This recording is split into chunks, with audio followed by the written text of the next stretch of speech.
continues to benefit from a steep LNG price environment and economic recovery while making the most of the positive policy support. The company is witnessing growth in volumes across all of its businesses, and except for the transmission business, realizations are improving in all the other segments. Driven by a solid operational performance, GAIL, after an 18% correction in the last 3 months, is in a sweet spot with multiple near-term triggers in place. GAIL's revenue jumped 24% sequentially to 21,500 crores, driven by strong realization in natural gas marketing and petrochemical segments. EBITDA stood at 3,475 crores after a 44% increase over Q1.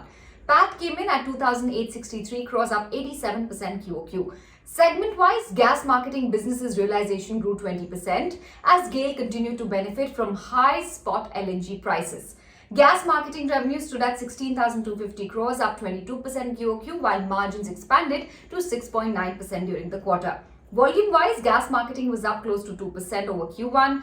The second largest segment, that's petrochemicals, saw a sequential volume surge of 60%, while revenue jumped 68% to 2,266 crores, benefiting from volumes as well as a 5% improvement in realization. The unabated surge in gas prices in 2021, driven by tight LNG supply, created a difficult environment for city gas distribution, transmission, and other businesses. GAIL also saw its input costs increase, mostly in petrochemical feedstock. However, this was offset by high realization in natural gas marketing business, which continued to take advantage of an LNG price differential between the US and Europe and US and Asia. Natural gas, being the only viable bridge between fossil renewable energy transition, is now one of the most sought after commodities. As developed nations move away from nuclear energy due to risk concerns, gas demand will only pick up further, which means gas prices effectively shifting upward permanently. Long-term gas contracts, as we know, are linked with crude prices, which appear to be on a multi-year, fundamentally driven bull run, and therefore the upcoming renewal of long-term gas contracts is likely to be more expensive.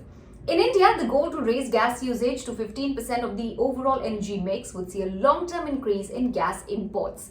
GAIL, by controlling India's largest transmission network, is going to be present across the value chain and will play an even bigger role than it's playing currently. The second quarter of FY22, however, underscores GAIL's ability to play adverse situations in its favor, and therefore it is only going to see improvement in its revenue and margins going forward. We forecast GAIL's transmission volume to grow above 115 million metric standard cubic meters per day by FY23 on strong demand from CGD and fertilizer sectors, aided by infra improvement and policy support. Meanwhile, natural gas marketing is set to see 1.5 to 2% volume rise, with 15% growth in realizations annually till FY23-24. The share price of GAIL, meanwhile, has corrected around 10 to 15% in the last 2 months over Omicron fears and LNG trends. At the current market price, GAIL is trading at an EV to EBITDA multiple of 4.4x, which is attractive and appears to have a 35 to 40% upside to our SOTP-driven price of 185 rupees. Risks to watch out for will be large-scale COVID wave with simultaneous lockdowns. However, we continue to believe in GAIL's long-term potential and recommend buying the stock.